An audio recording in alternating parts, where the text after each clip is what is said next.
এতিয়া আমি পুনে 13 নম্বৰ কুৱেশ্যনটোলৈ গৈছোঁ। তোমালোকক 13 নম্বৰ কুৱেশ্যনটো কি দিয়া আছে যে 640 আৰু 740ৰ মাজৰ নিকটতম শতকলৈ 700 হোৱা যিকোনো 5টা সংখ্যা লিখিবলৈ কৈছে। মানে তোমালোকক কুৱেশ্যনটোত এইটোৱে বুজাইছে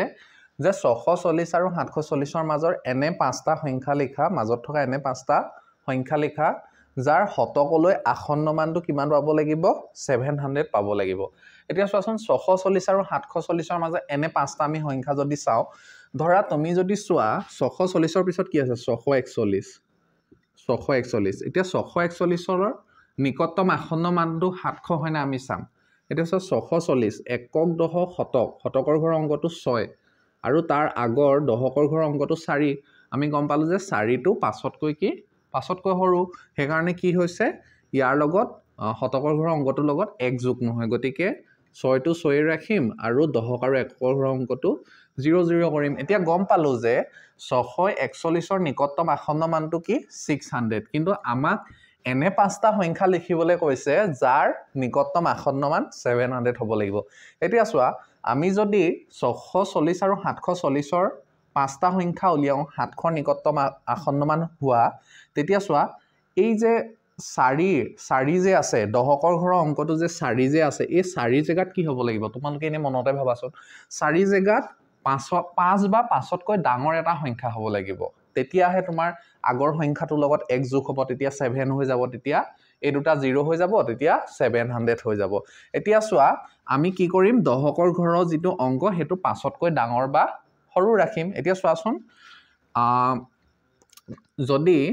আমি 6 লওঁ 640ৰ পৰা 740ৰ ভিতৰত যদি লওঁ 6, ইয়াত যদি 5 লওঁ, ইয়াত যদি জানোবা 3 লৈ লওঁ, তেতিয়া চোৱাচোন ইয়াৰ এই 653ৰ মানে 653ৰ নিকটতম আসন্ন মানটো কি আমি যদি চাওঁ, একক দশক শতক, শতকৰ ঘৰৰ অংকটো কি 6 আছে, গতিকে দশকৰ ঘৰৰ অংকটো চাম যে 5তকৈ ডাঙৰ নে সৰু। যদি এইটো কি দেখিলো 5 যদি হয় সমান, 5ৰ সৈতে যদি সমান হয় বা 5তকৈ ডাঙৰ হ'লে কি কৰোঁ, আগৰ স্থানীয় মানটোত কি 1 যোগ কৰি দিওঁ। এতিয়া চোৱা শতকৰ ঘৰৰ অংকটো কি আছে 6 আছে, গতিকে 6ৰ লগত 1 যোগ কৰিলে কি পাম 7, আৰু দশকৰ আৰু এককৰ ঘৰটো আমি কি কৰি দিম 0 0 কৰি দিম। গতিকে এইটো চোৱা নিকটতম শতকলৈ 700 হোৱা যিকোনো 5টা আমাক সংখ্যা দিছে, গতিকে 653টো নিকটতম আসন্ন মানটো 700 হৈছে, গতিকে আমি এই 5টা যে সংখ্যা লিখিছে এইটো এটা আমি তাৰ ভিতৰত সংখ্যা লিখিব পাৰোঁ। এতিয়া চোৱা 6, এতিয়া আমি 5টা সংখ্যা যিকোনো 5টা লিখি দিব পাৰোঁ যে 653, 654 বা 655, মানে এই দশকৰ ঘৰৰ অংকটো তুমি 5 লিখিবা বা 5তকৈ ডাঙৰ লিখি দিলেই হৈ গ'ল। 676 বা 686, এনেদৰে একক দশক 1 2 3 4 5টা এনেদৰে তোমালোকে 5টা সংখ্যা লিখি দিলে হৈ গ'ল। এতিয়া চোৱা আমি উত্তৰটো কেনেদৰে লিখিম, উত্তৰটো লিখিম আমি 640 আৰু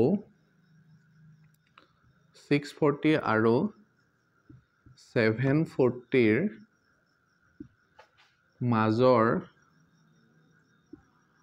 মাজৰ নিকটতম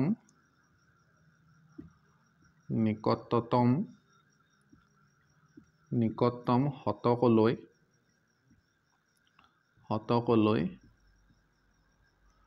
700 হোৱা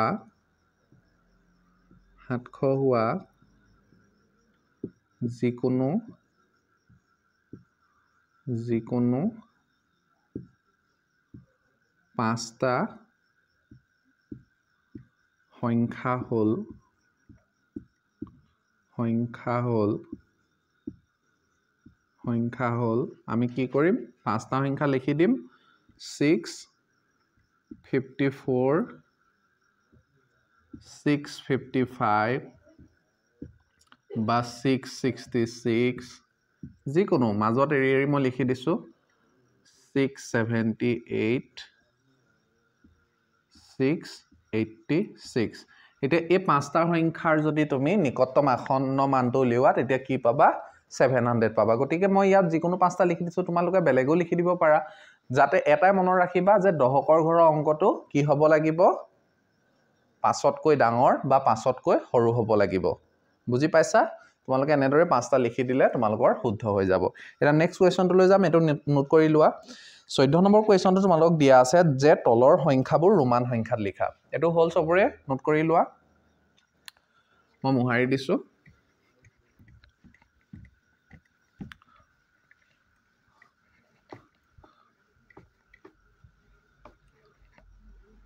এতিয়া তোমালোকৰ 14 নম্বৰ কোৱেশ্চনটো লৈ গৈছো 14 নম্বৰ কোৱেশ্চনটো দিয়া আছে যে ৰোমান সংখ্যাত লিখা তলৰ সংখ্যাবোৰ ৰোমান সংখ্যাত লিখা তোমালোকক মই আগত এটা ভিডিও বেসিক কনসেপ্ট তোমালোকৰ ৰোমান সংখ্যা বুজাই থৈছো যদি হে ভিডিওটো চোৱা নাই তোমালোকে চাই লবা তেতিয়া তোমালোকে ইজিলি প্ৰশ্নসমূহৰ উত্তৰ কৰিব পাৰিবা এতিয়া চোৱা তোমালোকৰ মুখাগত যিয়ে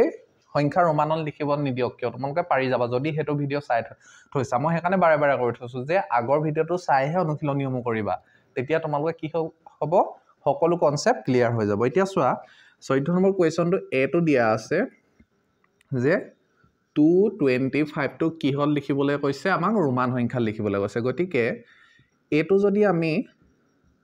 ৰোমান সংখ্যা লিখো কি হ'ব বাৰু 225 টোক যদি ৰোমান সংখ্যা লিখো আমি কেনেদৰে লিখিম এটা চোৱা 225 টোক যদি ৰোমান সংখ্যা লিখিবলৈ হয় আমি 225 টো কেনেকৈ ভাঙিব পাৰিম বাও 200 প্লাস 20 প্লাস 5 এতিয়া চোৱা 200 ৰ লগত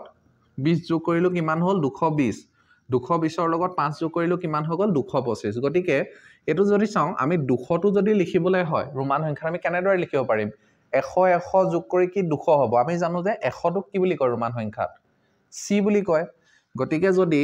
c যদি দুটা দি দিও তেতিয়া কি হৈ যাব বাৰু 200 হৈ যাব নে c ৰোমান সংখ্যাত এটা c মানে কি 100 আৰু এটা c যদি লগ লগাই দিও তেতিয়া তোমালোকক মই কৈছিলো যে যদি এটা যদি ৰোমান সংখ্যা প্ৰতীক যদি ৰিপিটেড হয় মানে পুনৰাবৃত্তি হয় তেতিয়া কি হয় সদায় যোগ হয় গতিকে c দুটা পুনৰাবৃত্তি হৈছে প্ৰথম এটা c দিলো আৰু এটা c পুনৰাবৃত্তি হল গতিকে c মানে কি 100 গতিকে দুটা c মানে কি হৈ গল 200 গতিকে এই 200 টোৰ জায়গাত আমি কি লিখিব পাৰো c লিখিব পাৰো আৰু জানো যে 20 টো কেনেদৰে পাম 10 দুটা যোগ কৰিলে কি পাম আমি 20 আমি যদি চাও 10 টো কি বুলি বুজাও x বুলি বুজাও গতিকে দুটা x মানে কি হৈ গল 20 আৰু 5 টো জানো যে আমি কি লিখো v গতিকে যদি এইটা যদি আমি লগ লগাই দিও তেতিয়া কি হৈ যাব 225 হৈ যাব এতিয়া চোৱা 225 টো আমি কেনেদৰে লিখিম c x x v এটোৱে হৈ গল 225 ৰ ৰোমান সংখ্যাত যদি তোমালোকক কোনবাই লিখিবলৈ দিয়ে তেতিয়া 225 টো তোমালোকে এনেদৰে লিখিব লাগিব গতিকে তোমালোকে এইখিনি ভাঙি নদখুৱাই 225 টোৰ যদি ৰোমান সংখ্যা লিখিবলৈ কয় তোমালোকে অনলি এটো লিখি দিবা c x x v বুজি পালা বাকি তোমাক জেনেকে মই ভাঙি লৈছিলো 200 প্লাস 20 প্লাস 5 হেটো তোমালোকে বেলেগ এডহত মানে যি দহ ৰাফ কাগজ থাকে তাত কৰি লবা আৰু যিটো উত্তৰ পোৱা হেটো তোমালোকে উত্তৰ লিখা সলিউশন লিখা আনসাৰ বুলি লিখা এনেদৰে তোমালোকে এটো লিখি দিবা c x x v মানে হৈছে 225 বুজি পাইছা এতিয়া তোমালোকৰ নেক্সটটো যাম নেক্সটটো কি দিয়া আছে নেক্সটটো দিয়া আছে b টো কি লিখিবলৈ কৈছে 600 টো 600 ৰ আমাৰ কি হল লিখিবলৈ কৈছে ৰোমান সংখ্যা লিখিবলৈ কৈছে 600 ত যদি আমি ৰোমান সংখ্যা লিখো তেতিয়া কি পাম চাবা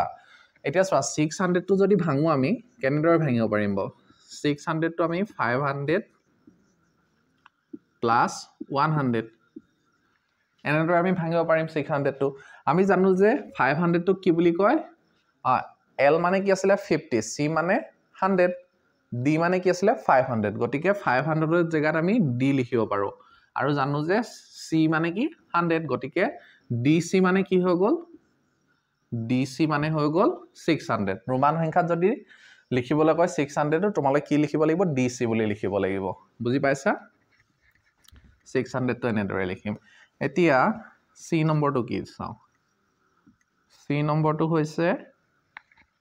906 906 টো কেনেকৈ লিখিম এতিয়া চোৱা 906 টো যদি আমি লিখিবলৈ হয় তুমি যদি প্ৰথম 500 লোৱা তাৰ পৰা আকৌ 100 ল'ব লাগিব 100 ল'ব লাগিব 100 চাৰিটা ল'ব লাগিব হেতু বহুত দীঘল হ'বগে আৰু চোৱা এতিয়া চোৱা যদি 906 টো যদি আমি লিখিবলৈ হয় তুমি ধৰা এনেদৰে কৰিলা 500 plus 100 plus 100 plus 100 500 600 700 800 আকৌ এটা 100 তাৰ পৰা 906 কৈছে নহয় আকৌ 6 তেতিয়া 500 600 700 800 900 906 হ'লগে কিন্তু আমি গম পালো যে এটো কি কয় ডি বুলি কয় 500 টো ৰোমান সংখ্যা প্ৰতীকত যদি লিখিবলৈ হয় 500 টো ডি লিখিব লাগিব আৰু 100 টো কি কয় সি সি সি সি আৰু 6 টো কি বুলি কয় ভি আই বুলি কয় এতিয়া চোৱা আমি যদি এটো যদি লিখিবলৈ হয় ডি সি সি সি সি ভি আই বুলি লিখিব লাগিব যদি 500 ৰ লগত 100 যোগ কৰো চাৰিটা 100 যোগ কৰি যদি +6 কৰো তেতিয়া 906 পাইছিলো কিন্তু এটো যদি আমি এনেদৰে লিখো এতিয়া চোৱাচোন ইয়াত ডি হল তাৰ পৰা সি এটা দুটা তিনটা চাৰিটা সি হৈ গল যদি আমি এনেদৰে ভাঙো চাৰিটা সি হৈ গল কিন্তু তোমালোকক মই ৰোমান সংখ্যা যেতিয়া বুজাইছিলো তেতিয়া কৈছিলো যে কোনো এটা প্ৰতীক তিনিবাৰতকৈ অধিক কি হ'ব নোৱাৰে পুনৰাবৃত্তি হ'ব নোৱাৰে কিন্তু সি টো চোৱাচোন ইয়াত কেইবাৰ পুনৰাবৃত্তি হ'ল এবাৰ দুবাৰ তিনিবাৰ চাৰিবাৰ হৈ গল গতিকে আমি এনেদৰে লিখিলে আমাৰ কি হ'ব ভুল হ'ব গতিকে আমি বেলেগ এটা উপায় অৱলম্বন কৰিব লাগিব এতিয়া কি উপায় অৱলম্বন কৰিম হেতু চোৱা এতিয়া চোৱা যোগ কৰি আমি কোনো সংখ্যাৰ পৰা যোগ কৰি 906 টো আমি কি লিখিব নোৱাৰো ৰোমান সংখ্যা প্ৰতীকত লিখিব নোৱাৰো কিন্তু আমি 1000 ৰ পৰা যদি 100 মাইনাস কৰো তেতিয়া কিমান পাম 900 পাম তাৰ পৰা 900 ৰ লগত যদি 6 আমি কি কৰি দিও যোগ কৰি দিও তেতিয়া কি পাই যাম 906 পাই যাম এতিয়া চোৱা আমি জানো যে এটো 1000 দেই 1000 সৰি মোক ভুল হৈছিলে 1000 ৰ পৰা 100 মানে 1000 ৰ পৰা 100 বিয়োগ কৰি দিলে কি পাও 900 পাও তাৰ পৰা 900 লগত যদি 6 যোগ কৰি দিও তেতিয়া কি হৈ যাব 906 হৈ যাব গতিকে আমি জানো যে 1000 টো কি বুলি কয় ৰোমান সংখ্যা প্ৰতীকত m বুলি কয়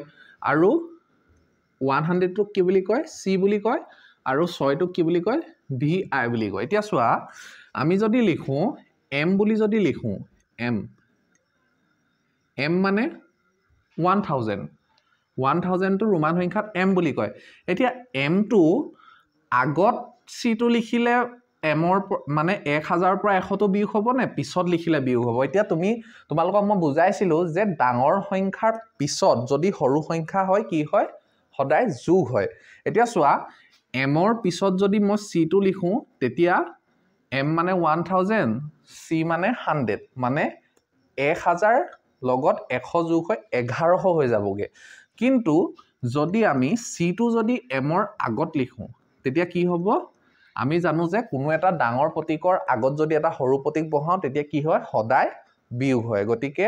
1000 মানে m মানে 1000 c মানে 100 গতিকে c টো m তকৈ সৰু গতিকে সৰু প্ৰতীকটো ডাঙৰ প্ৰতীকৰ আগত বহিছে গতিকে কি হ'ব m ৰ পৰা c টো বিয়োগ হ'ব মানে 1000 ৰ পৰা 100 টো বিয়োগ হলে আমি কি পাম 900 পাম তাৰ পৰা 900 পালো 900 ৰ পিছত ভি আই মানে 6 টো পিছত দি দিলো সো m ৰ পিছত এটা সৰু প্ৰতীক আছে গতিকে m ৰ লগত কি হ'ব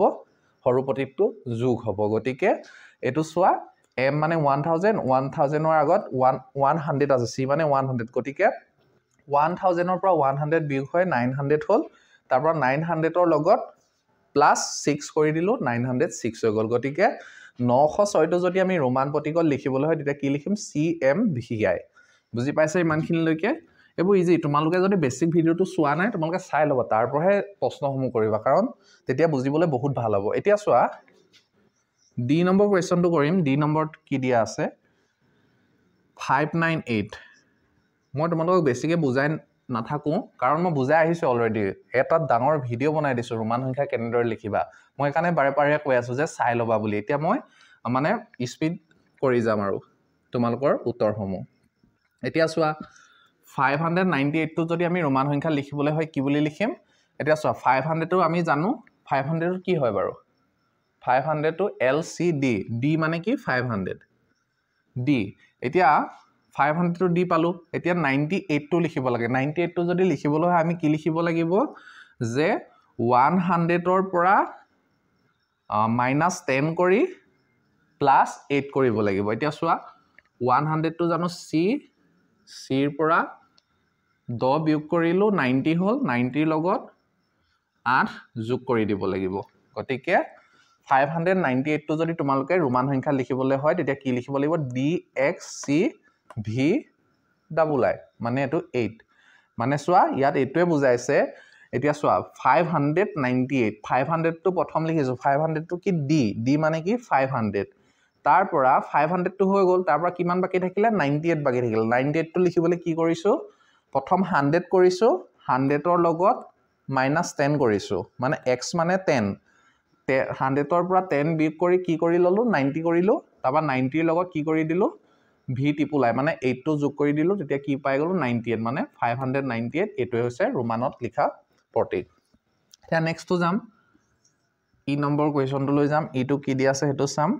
যে 2100 টো আমি কি হল লিখিব লাগে ৰোমান প্ৰতীকত লিখিব লাগে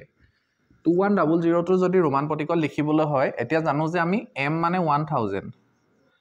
আৰু দুটা m লিখি দিলো 2000 মানে এটা m মানে 1000 দুটা m মানে 2000 আৰু 2000 হল তাৰ পৰা 100 বাকি থাকিলে 100 টো কি লিখি দিম c লিখি দিম mmc মানে হৈছে 2100 এটোই হৈছে ইয়াৰ ৰোমান সংখ্যাত প্ৰকাশ কৰা প্ৰতীক এতিয়া f টো লৈ যাম f টো কি আছে হেতু চাম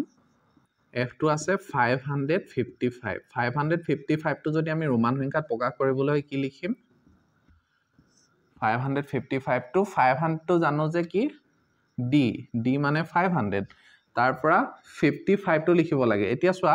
আমি জানো যে l মানে 50 আৰু 5 টো v গতিকে d মানে 500 55 টো লিখিবলৈ l মানে 50 50 লগত 5 যোগ কৰিলো v মানে 5 গতিকে কি হৈ গল 555 dlv মানে হৈছে 555 এতিয়া f টো হৈ গল f টোৰ পিছত আমি g টো কৰিম g টো দিয়া আছে তোমালোকৰ 99 টো যদি আমি ৰোমান সংখ্যা লিখিবলৈ হয় কেনেদৰে লিখিব লাগিব চোৱা 99 এতিয়া 99 টো উলিয়াবলৈ আমি কি কৰিব লাগিব 100 ৰ পৰা -10 কৰি তাৰ লগত কি কৰিব লাগিব 9 যোগ কৰিব লাগিব এতিয়া চোৱা আমি জানো যে 100 টো কি কেনেদৰে লিখো c মানে 100 তাৰ পৰা 100 ৰ পৰা 10 বিয়োগ কৰিছো x মানে 10 তেতিয়া কিমান হৈ গল এটো 90 তাৰ পৰা 90 লগত কি কৰিব লাগিব 9 যোগ কৰিব লাগিব মানে ix মানে 9 নহয় গতিকে xcix মানে হৈছে 99 এতিয়া g টো হৈ গল h টো কৰিম h টো দিয়া আছে 1345 ইয়াক যদি আমি ৰোমান সংখ্যা লিখোঁ কি হ'ব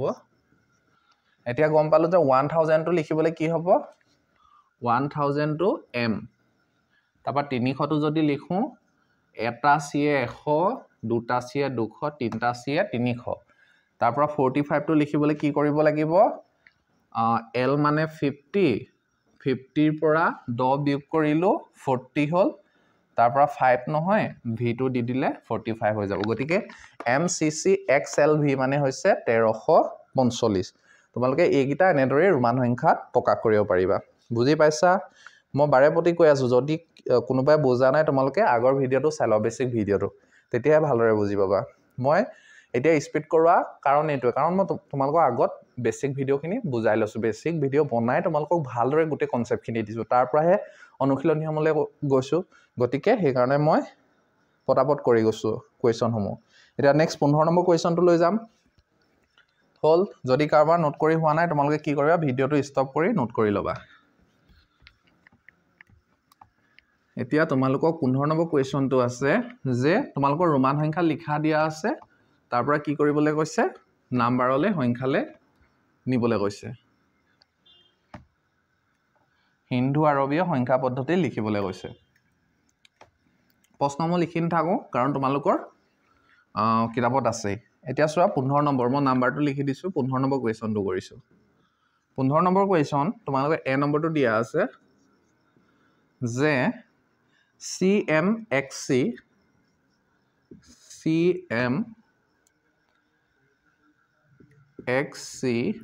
IV এতিয়া এইটো যে দিয়া আছে এইটো এতিয়া প্ৰথম কাম হ'ব তোমালোকক কি ইয়াৰ যদি উত্তৰটো লিখো এতিয়া এইটো তোমালোকক কি ইয়াৰ সংখ্যাটো কি মানে হিন্দু আৰবে মানে সংখ্যা লিখিবলৈ কৈছে ৰোমান সংখ্যা প্ৰতীকত লিখা আছে এতিয়া কোন এই ৰোমান সংখ্যা প্ৰতীকটোৱে কোনটো সংখ্যা বুজাব সেইটো উলিয়াবলৈ কৈছে এতিয়া চোৱা তোমালোকৰ প্ৰথম কাম হ'ব যে চাবা তোমালোকে কি জানা ইয়াত চোৱাচোন C মানে 100 তোমালোকক মনত ৰাখিবলৈ কৈছিলো তোমালোকে মনত ৰাখিছা হয়তো এতিয়া পাৰিবা তোমালোকে তলত এনে ভাবি লবা C মানে 100 M মানে 1000 X মানে 10 C মানে কিমান C মানে 100 IV মানে কিমান জানা IV মানে 4 গতিকে এতিয়া চাবা যে ডাঙৰ প্ৰতীকৰ আগত সৰু প্ৰতীক আছে নেকি যদি ডাঙৰ প্ৰতীকৰ আগত ডাঙৰ সংখ্যাৰ আগত সৰু সংখ্যা থাকে তেতিয়া কি কৰিবা তোমালোকে বিয়োগ কৰিবা যদি ডাঙৰ সংখ্যাৰ পাছত সৰু সংখ্যা থাকে তেতিয়া তোমালোকে কি কৰিবা যোগ কৰিবা এতিয়া চোৱাচোন 1000 ৰ আগত 100 আছে 1000 তকৈ 100 টো কি সৰু গতিকে কি কৰিম 1000 ৰ পৰা 100 টো আমি বিয়োগ কৰিম এতিয়া চোৱাচোন যদি 1000 ৰ পৰা 100 বিয়োগ কৰো কিমান থাকিলে 900 এতিয়া এডো হৈ গল এতিয়া চোৱা 100 ৰ আগত 10 আছে মানে 100 কৈ 10 টো সৰু গতিকে আমি কি কৰিম 100 ৰ পৰা 10 টো বিয়োগ কৰিম গতিকে 100 ৰ পৰা 10 টো বিয়োগ কৰিলে আমি কিমান পাম 90 পাম আৰু ইয়াত 4 থাকি গল এতিয়া চোৱা 900 ৰ পিছত 90 আছে মানে 900 কৈ সৰু গতিকে কি হৈ গল যোগ হ'ব 90 কৈ 4 টো সৰু গতিকে যোগ হৈ যাব গতিকে এই তিনটা যোগ কৰি দিলে এই সংখ্যাটো ভ্যালুটো ওলাই যাব এতিয়া চোৱা 994 এতিয়া 900 ৰ লগত 90 যোগ কৰিলো 990 তাৰপৰ 990 লগত 4 যোগ কৰি দিলো 994 994 এতিয়া এই সংখ্যাটোৰ CMXC IV ৰ সংখ্যাটো কি 994 মানে কিমান হ'ব CMXC IV মানে এই ৰোমান প্ৰতীকটো যদি সংখ্যা লিখিবলৈ কয় তেতিয়া তোমালোকে 994 লিখিব লাগিব একেবাৰে ইজি তোমালোকক মই কেনেদৰে তলত লিখি লবলৈ কৈছো এনেদৰে লিখিলে সকলো পাৰি যাবা এটা বি নম্বৰটো যদি চাও CLXX এটা প্ৰথম তোমালোকৰ কাম হ'ব যে তলত লিখি লবা C মানে কি 100 L মানে 50 X মানে 10 X মানে 10 এতিয়া চাবা প্ৰথম কাম হ'ব যে ডাঙৰ সংখ্যাৰ আগত সৰু সংখ্যা আছে নে তেতিয়া চোৱা 100 এটু সৰু গতিকে কোনো ডাঙৰ সংখ্যাৰ আগত সৰু সংখ্যা নাই গতিকে কি হ'ব গুটেই কিটা যোগ হৈ যাব 100 ৰ লগত 50 যোগ কৰিলে 150 150 ৰ লগত 10 160 160 ৰ লগত 10 যোগ কৰি দিলে 170 গতিকে এই ৰোমান সংখ্যা প্ৰতীকটোৱে কি বুজাব এই ৰোমান সংখ্যা প্ৰতীকটোৱে বুজাইছে 170 বুজি পাইছা এতিয়া বি পৰা সি লৈ যাম সি টু সাম সি টু কি কৰিবলৈ দিছে সি টু দিয়া আছে CDX প্ৰথম কাম হ'ব তলত সংখ্যাকেইটা কি বুজাইছে হেতু লিখি দিয়া সি টোৱে কি বুজায় 100 বি টোৱে 500 তাৰ পৰা x টোৱে কি বুজায় 10 এতিয়া চাবা ডাঙৰ সংখ্যা আগত সৰু সংখ্যা আছে এতিয়া গম পালো যে 500 ৰ আগত 100 মানে 500 কো 100 সৰু গতিকে কি হ'ব বিয়োগ হৈ যাব 500 ৰ পৰা 100 বিয়োগ কৰাচোন কিমান থাকিলে 400 তাৰ পৰা 400 ইয়াতো 10 টো সৰুটো হুহাতে আছে গতিকে কি হ'ব ই যোগ হ'ব গতিকে 400 ৰ লগত 10 টো যোগ কৰি দিব লাগিব গতিকে 400 ৰ লগত 10 যোগ কৰিলে 410 গতিকে CDX এ কি বুজাব CDX এ কি বুজাব CDX এ 410 বুজাব বুজি পাইছা সকলোৱে মই কি কৰি গৈ আছো কেনেদৰে কৰিছো প্ৰেক্টিস কৰিলে সকলোৱে পাৰি যাবা ডি নম্বৰ কোৱেশ্যনটো লৈ গৈছো DCX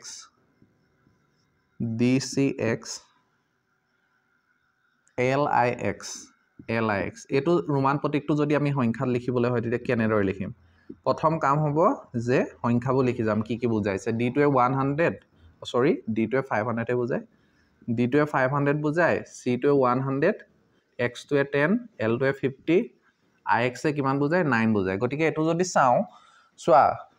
ডাঙৰ প্ৰতীকৰ আগত সৰু আছে তুমি চোৱাচোন ডাঙৰ প্ৰতীকৰ আগত 50 ৰ আগত 10 আছে গতিকে কি হ'ব 50ৰ পৰা 10 বিয়োগ হ'ব গতিকে 50ৰ পৰা 10 বিয়োগ হ'লে 40 হ'ব 9 টো সৰুৱে তাৰ পৰা চোৱা 100 আছে 500ৰ পিছত 100 মানে সৰু আছে 500তকৈ 100টো সৰু গতিকে যোগ হ'ব 500 এ 100 কিমান হৈ গ'ল 600 তাৰ পৰা এই ধত 40 পালো তাৰ পৰা 9 থাকিলে এতিয়া 600 640 হ'ল 640ৰ লগত 9 যোগ কৰিলে 649 গতিকে এই ৰোমান প্ৰতীকটোৰ সংখ্যাটো হ'ব 649 DCXLI Xক যদি আমি হিন্দু আৰবীয় পদ্ধতিৰ সংখ্যা লিখিবলৈ হয় তেতিয়া কি লিখিব লাগিব 649 D ABCD এতিয়া ই হ'ব ই নম্বৰটো কি আছে এটো চাও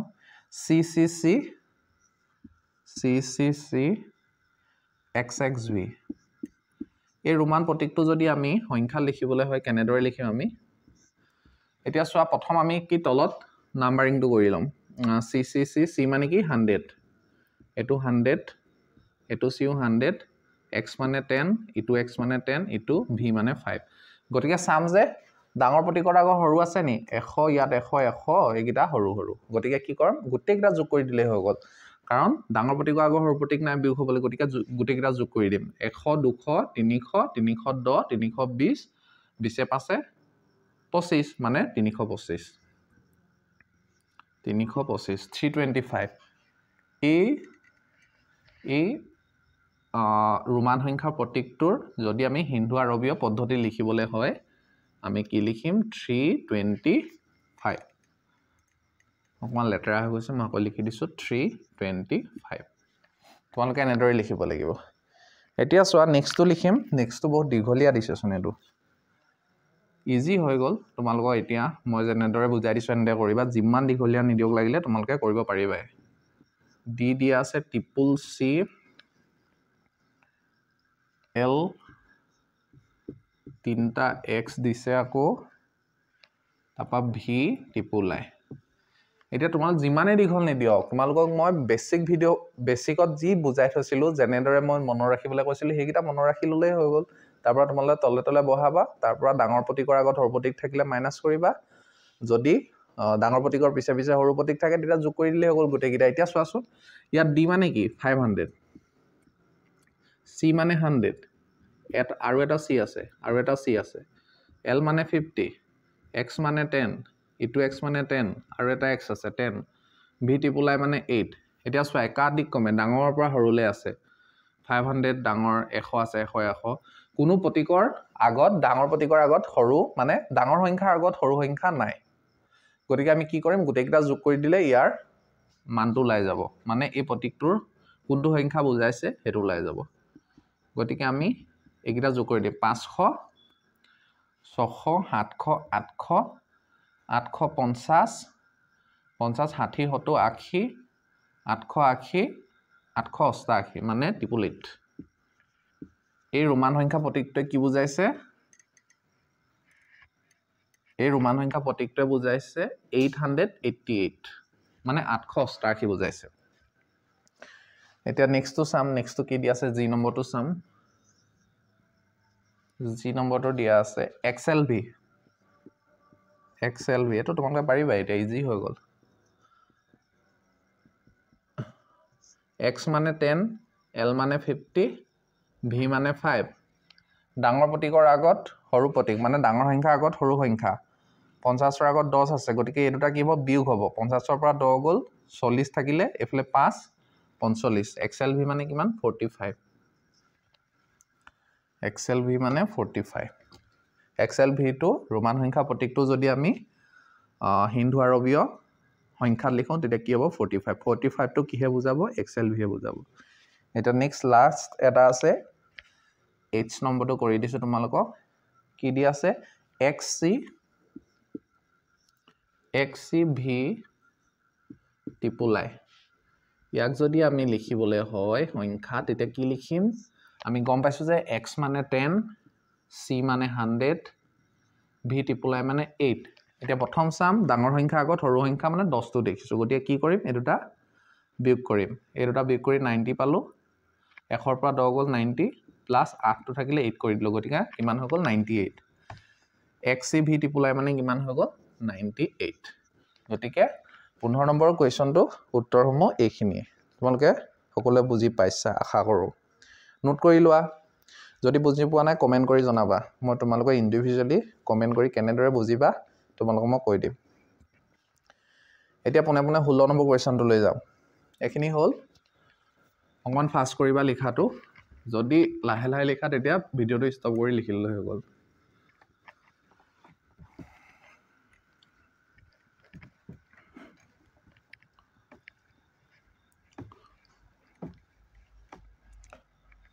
ষোল্ল নম্বৰ কুৱেশ্যন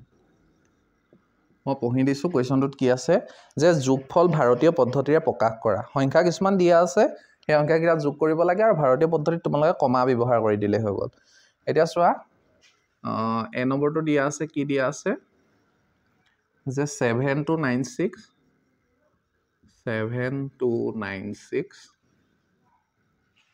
325 plus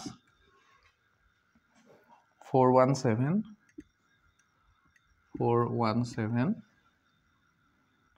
3240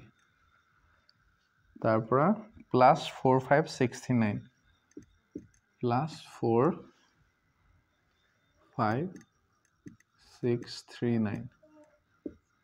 এনেদৰে ব্ৰেকেট দিয়া আছে ব্ৰেকেট দিয়া অৰ্থ এইটোৱে মানে এইকেইটা প্ৰথম যোগ কৰিবা তাৰ যিটো যোগফল পোৱা তাৰ লগত এইটো যোগ কৰি দিবা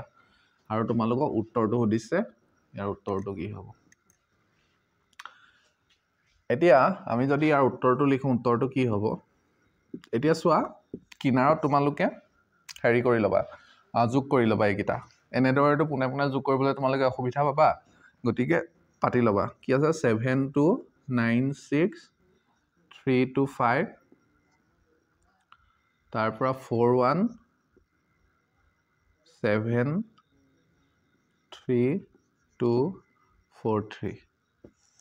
প্ৰথম এটা যোগ কৰি লওঁ 5 5 3 8 4 2 6 3 2 5 6 3 9 9 7 16 6 উকলিলে 1 2 1 3 উকলা 1 4 7 8 9 10 7 4 কিমান 11 গতিকে আমি এই দুটা যোগ কৰি কিমান পালো ইমান পালো এতিয়া এইটো লগত আকৌ কি যোগ কৰিম এইটো যোগ কৰি দিম 4569 4569 9 8 17 17 7 উকলিলে 1 6 3 9 উকলা 1 10 10ৰ 1 উকলিলে 6 5 11 11 1 12 2 উকলিলে 1 9 5 14 14 1 15 15 5 উকলিলে 6 4 10 10 1 11 1 উকলিলে 4 আছে উকলা 1 5 হৈ গ'ল তাৰ পৰা 1 1 ৰখি গ'ল গতিকে এইকেইটা যোগ কৰি আমি কিমান পাম ইমান পাম 1 1 5 1 5 2 0 7 আৰু এই সংখ্যাটো আমি কিহত লিখিব লাগিব হিন্দু নহয় ভাৰতীয় পদ্ধতিত প্ৰকাশ কৰিব লাগিব মানে ভাৰতীয় পদ্ধতিত কমা ব্যৱহাৰ কৰি দেখুৱাব লাগিব এতিয়া চোৱা ভাৰতীয় পদ্ধতিত কমা ব্যৱহাৰ কৰাটো কি আছিলে প্ৰথম শতকৰ পাছত এটা কমা এটা দুটা তিনিটা শতকৰ পাছত এটা কমা তাৰপৰা দুটা অংক এৰি এৰি এটা কমা এতিয়া এনেদৰে তোমালোকে তিনিটা কমা ব্যৱহাৰ কৰি দিলে তোমালোকৰ শুদ্ধ হ'ব গতিকে এই প্ৰশ্নটোৰ উত্তৰ হ'ব এইটো এইখিনি মচি দিছো এতিয়া 16 নম্বৰটো আৰু এটা কুৱেশ্যন দিছে বি বুলি দিছে বিটো একে কি দি আছে 7281 7281 639 আকৌ তেনেদৰে যোগ কৰিছে 568 548 ব্ৰেকেট ক্লোজ যোগ 425 1408 এতিয়া আকৌ এনেদৰে আমি এধত পাতি পানি যোগ কৰি ল'ম 7 দিয়া আছে 281639 5685 এইটো 10 পৰা নবহিব কাৰণ সৰু সংখ্যা ইয়াতকৈ গতিকে 8 4 5 8 6 5 এই দুটা প্ৰথম যোগ কৰি ল'ম 9 8 17 7 উকলিলে 1 4 5 6 7 4 3 7 7 1 উকলা 1 8 6 5 11 11 উকলিলে 1 8 1 9 9 1 10 0 উকলিলে 1 8 6 14 উকলা 1 15 5 উকলিলে 1 5 2 7 উকলা 1 8 ওপৰত 7 আছে তলত বহি গ'ল এই দুটা যোগ কৰি আমি এটো পালো তাৰ পৰা এটো আছে নহয় এটো লগত আকৌ যোগ কৰিব লাগিব এটো 8 0 4 1 5 2 4 8 8 15 5 উকলিলে 1 8 আছিলে উকলা 1 9 হৈ গ'ল 4 1 5 1 5 5 10 0 উকলিলে 1 8 2 10 উকলা 1 11 1 উকলিলে 1 7 4 11 8 9 10 11 উকলা 1 12 গতিকে ইয়াৰ উত্তৰটো কি হ'ব ইয়াৰ যোগফলটো মানে ইয়াৰ যোগফলটো হৈ যাব 1 2 1 0 1 5 9 5 আৰু এটো কি কৰিব লাগিব ভাৰতীয় পদ্ধতি লিখিব লাগিব গতিকে একক দ শতকৰ পাছত এটা কমা তাৰপৰা দুটা অংক এৰি এৰি এটা কমা গতিকে এই দুটাৰ 16 নম্বৰ এ আৰু বি উত্তৰ এনেদৰে তোমালোকে লিখিলে শুদ্ধ হ'ব এতিয়া 70 নম্বৰটো লৈ যাম তেনেদৰে আমি যোগফল কৰিছিলো ভাৰতীয় পদ্ধতি এতিয়া ভাৰতীয় পদ্ধতিত পূৰণ কৰি মানে পূৰণফল কিটা এনেদৰে কমা ব্যৱহাৰ কৰি লিখি দিব লাগিব এইকিটা মুছি দিছো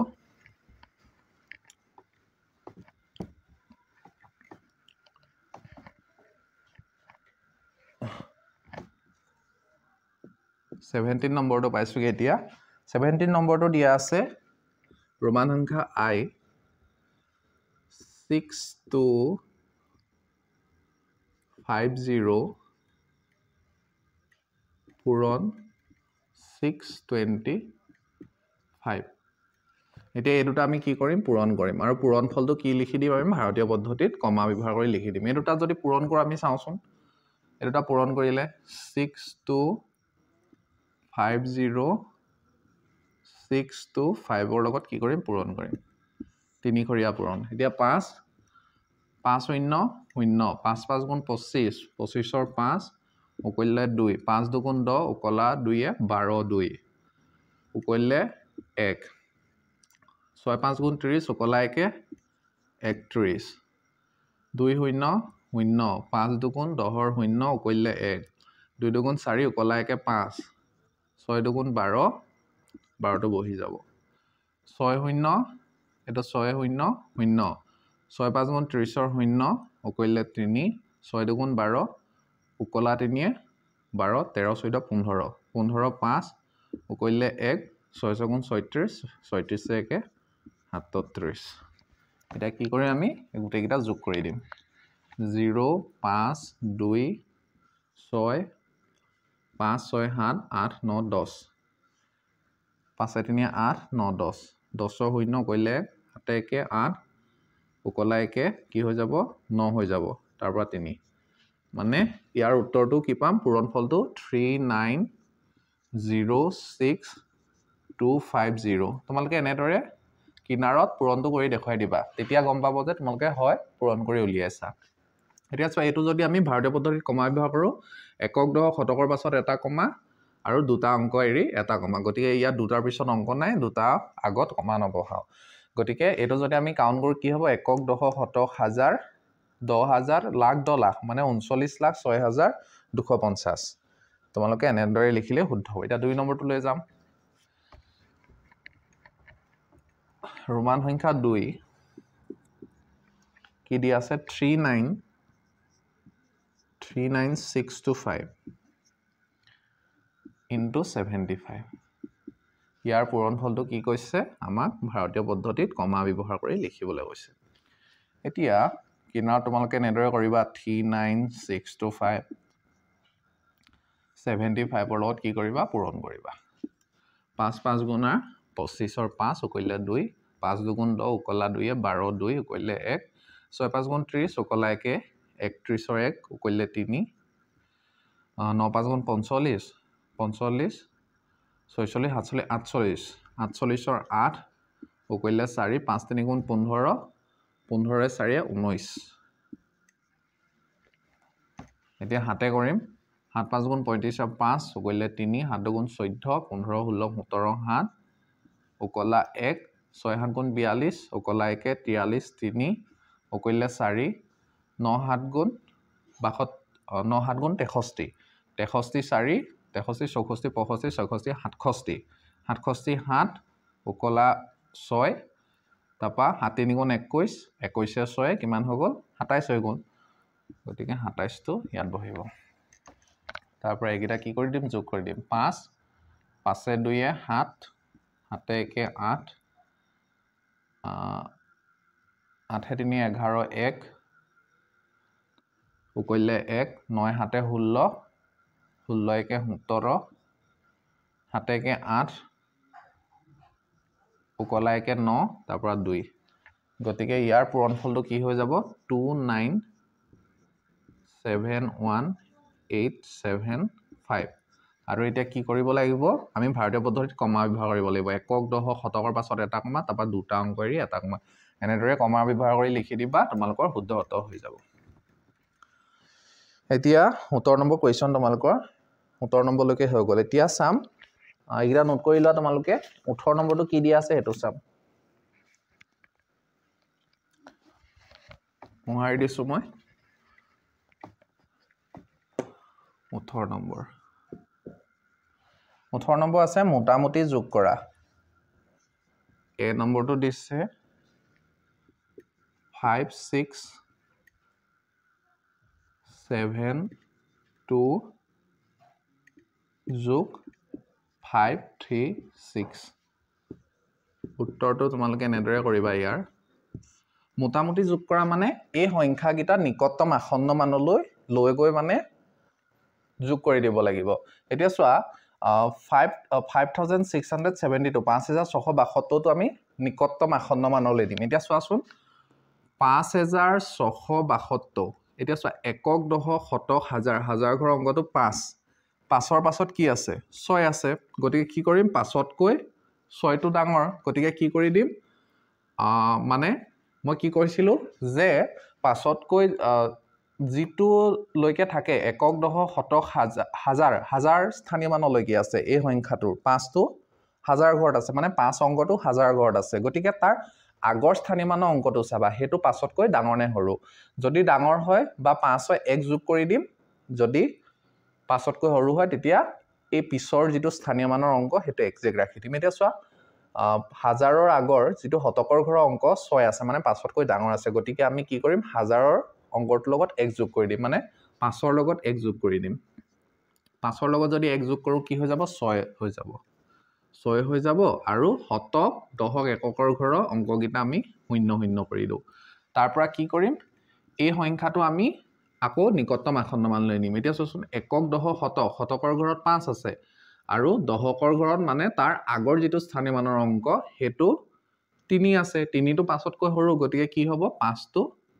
5এ থাকিব 1 যোগ নহয় আৰু দশক আৰু এককৰ ঘৰৰ অংককেইটা কি হৈ যাব 0 0 হৈ যাব এতিয়া চোৱা মোটামুটি যোগ মানে এইটোৱে অৰ্থ যে মানে যিকোনো মানে ইজি ৱেত মানে ইজি পদ্ধতিত তোমালোকে কি কৰিব পাৰিব লাগিব যোগ কৰিব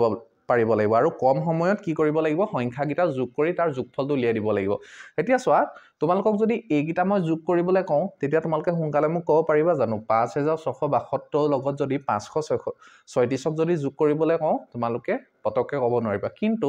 6000 লগত যদি মই ইয়াক যদি নিকটতম আসন্ন মানলৈ নিলওঁ ইয়াকো যদি ওচৰাওচৰি যিটো নিকটতম আসন্ন মান থাকে হেতুলৈ যদি মই নিলওঁ তেতিয়া কি হৈ গ'ল চোৱাচোন ইয়াত 6000 পাই গ'লো ইয়াত 500 পাই গ'লো এতিয়া যদি এইকেইটা যদি 6000 লগত যদি 500 যোগ কৰিবলৈ কওঁ তোমালোকে ইজিলি পাই যাবা তেতিয়া মোক ক'বা যে স্যাৰ 6000 লগত যদি 500 যোগ কৰো কি কৰিব পাৰিম আমি ক'ব পাৰিম যে 6000 লগত 500 যোগ কৰিলে 6500 গতিকে ইয়াৰ উত্তৰটো কি হৈ যাব 6500 6000 লগত যদি 500 যোগ কৰি দিও 6500 এইটোৱে হৈছে মোটামুটি যোগ যিকেইটা সংখ্যা দিয়া থাকে সেইকেইটা নিকটতম আসন্ন মানলৈ নি লবা আৰু নিকটতম আসন্ন মানকেইটা যোগ কৰি যোগফলটো লিখি দিলে তোমালোকৰ উত্তৰ হৈ যাব এতিয়া চোৱা বি নম্বৰটো যিটো দিয়া আছে বি নম্বৰটো দিয়া আছে 439 প্লাছ 334 প্লাছ 4317 তেনেদৰে আমি এইকেইটাও নি ল'ম এতিয়া চোৱা এইটোক যদি নিকটতম আসন্ন মান নিও একক দশক শতক শতকৰ ঘৰৰ অংকটো 4 দশকৰ ঘৰৰ অংকটো 3 এতিয়া চাম যে দশকৰ ঘৰৰ অংকটো কি আছে 5তকৈ সৰু আছে গতিকে শতকৰ ঘৰৰ অংকটো এক্সাক্ট থাকিব আৰু হিকিটা 0 0 কৰি দিম তাৰ পৰা চোৱা একক দশক শতক দশকৰ ঘৰৰ অংকটো চাম 3 5তকৈ সৰু গতিকে 3টো ৰাখিম হিকিটা 0 0 কৰি দিম তাৰ পৰা একক দশক শতক হাজাৰ হাজাৰৰ ঘৰৰ অংকটো 4 গতিকে 4 আছে কাৰণে কি কৰিম শতকৰ ঘৰৰ অংকটো চাম শতকৰ ঘৰৰ অংকটো 3 আছে মানে 5তকৈ সৰু গতিকে 4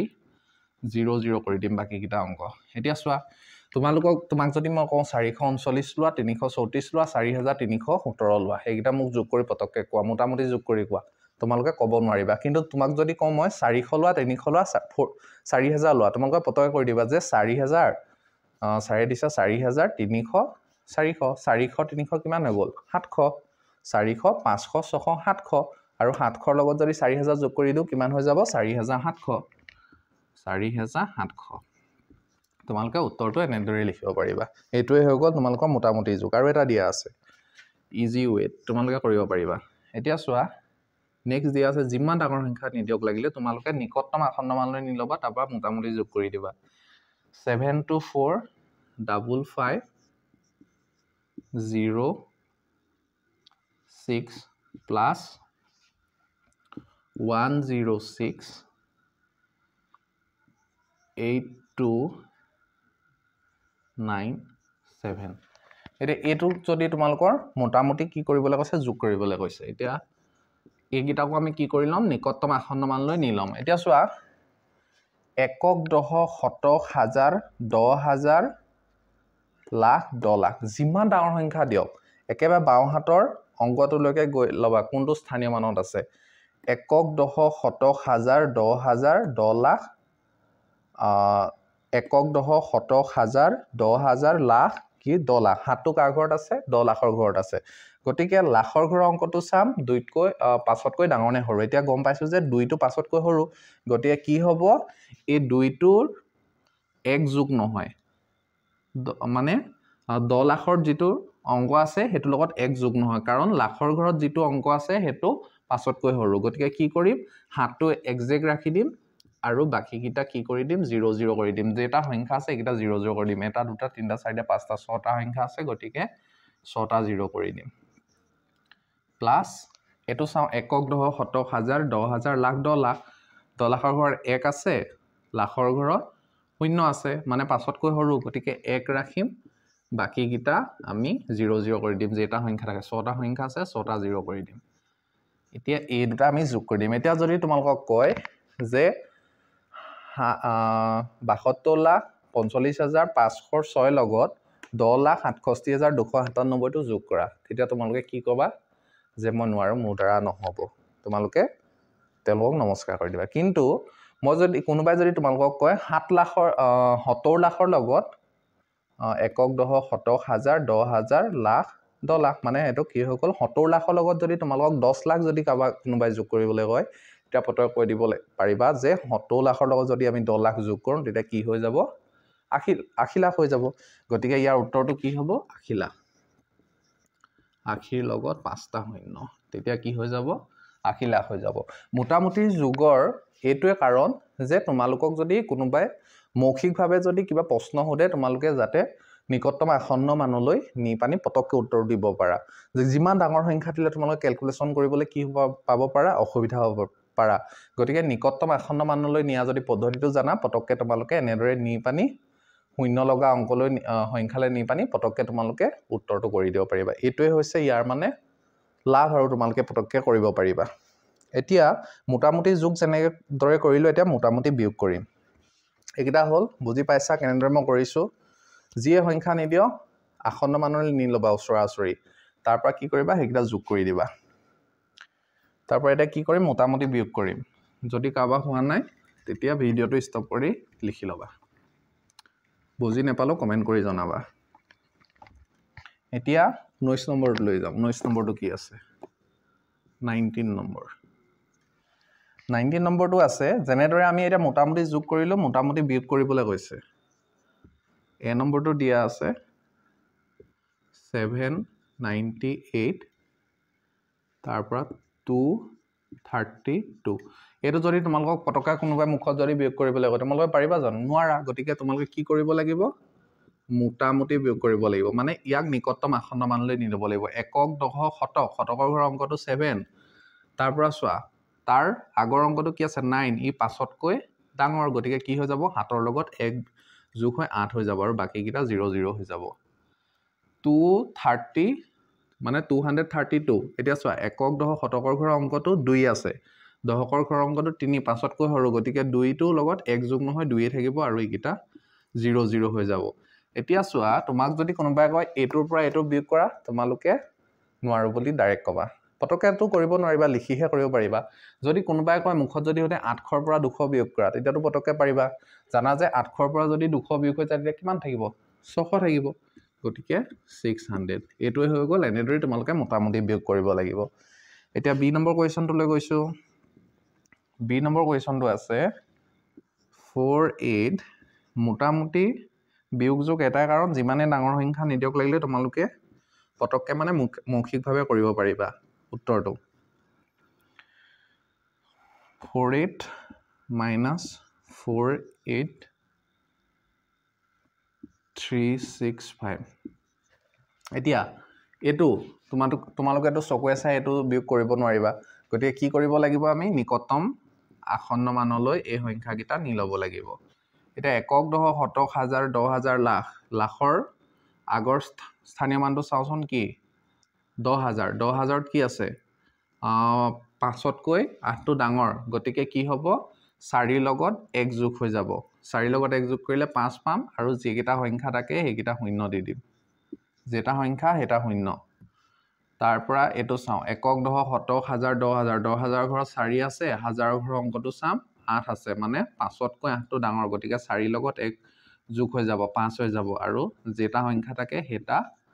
আমি শূন্য দি দিও গতিকে তোমালোকক যদি কোনোবাই কয় যে একক দশক শতক হাজাৰ 10000 লাখ 5 লাখৰ লগত তোমালোকে কিমান কৰা 50000 টো কি কৰি দিয়া বিয়োগ কৰি দিয়া তোমালোকে পটকা কৰিব পাৰিবা যে 5 লাখৰ লগত যদি 50000 ৰ বিয়োগ কৰি দিও তেতিয়া কিমান হ'ব 4,50,000 থাকিব গতিকে তোমালোকে ইয়া 4,50,000 লিখি দিব পাৰিবা বা তোমালোকে এটো বিয়োগ কৰিবলৈ যিমানটো টান পাবা লিখিও এটো কিন্তু লিখি পানি তোমালোকে বিয়োগ কৰিবলৈ ইজি পাবা চোৱা মই যদি এটো কৰি দিও 5 লাখ 5টা শূন্য 2টা 4টা 5টা আৰু 50,000 4টা শূন্য 50,000 4টা শূন্য এই দুটা যদি বিয়োগ কৰো এটো চোৱা 0 0 0 0 ইয়াৰ পৰা এক ভাগ কৰিলো 10 হল 10টা 5টা ইয়াত থাকিলে 4 এটো চোৱা 45,000 ইয়াতো কি ওলাইছে 45,000 মানে 4,50,000 45,000 সৰি 45,000 ওলাইছে 45,000 নহয় 4,50,000 মানে 5 লাখৰ পৰা 50,000 বিয়োগ হলে 4,50,000 থাকিব গতিকে ইয়াৰ উত্তৰটো এটোই এতিয়া আৰু এটা আছে মোটামুটি বিয়োগৰ সি নম্বৰটো লৈ যাম সি নম্বৰটো কি দিয়া আছে এটো চাও যে 1076 ৰ লগত 34 মানে 1,07,634 ৰ লগত তোমালোক 34 ৰ পৰা 67,599 ক কি কৰিবলৈ কৈছে বিয়োগ কৰিবলৈ কৈছে এতিয়া আমাৰ প্ৰথম কামটো কি হ'ব যে নিকটতম আসন্ন মানলৈ নি লম এতিয়া চোৱা নিকটতম আসন্ন মানলৈ যদি নিও যে একক দশক শতক হাজাৰ 10000 লাখ এতিয়া লাখৰ ঘৰত 1 আছে তাৰ পৰা সব 10000 ঘৰত কি আছে 0 আছে মানে 5তকৈ সৰু গতিকে একেই থাকিব আৰু যেটা অংক থাকে হেটা আমি শূন্য দি দিম এটা দুটা তিনটা 4টা 5টা আছে গতিকে 3টা 4টা 5টা শূন্য দি দিছো একক দশক শতক হাজাৰ 10000 ঘৰত 6 আছে হাজাৰ ঘৰত 7 আছে মানে 5তকৈ 7টো ডাঙৰ গতিকে 6 লগত 1 যোগ কৰিলে কি হ'ব 7 হৈ যাব আৰু বাকি 4টা অংক আছে হেগিটা শূন্য দি দিলো গতিকে এতিয়া পটকে এটো বিয়োগ কৰিব পাৰিবা যে 1 লাখৰ পৰা 70,000 গলে কিমান থাকিব 1 লাখৰ পৰা 70,000 গলে 30,000 থাকিব 30,000 থাকিব গতিকে এইটোৱে হৈ যাব ইয়াৰ উত্তৰ বুজি পাইছা সকলোৱে যদি কিবা বুজি পোৱা নাই মোক কবা কমেন্ট কৰি 19 নম্বৰলৈ হৈ গ'ল এতিয়া 20 নম্বৰটো কৰিম মোটামুটি পূৰণ কৰা নোট কৰি লোৱা তোমালোকে মই যি গিটা লিখি থৈছো বৰ্ডত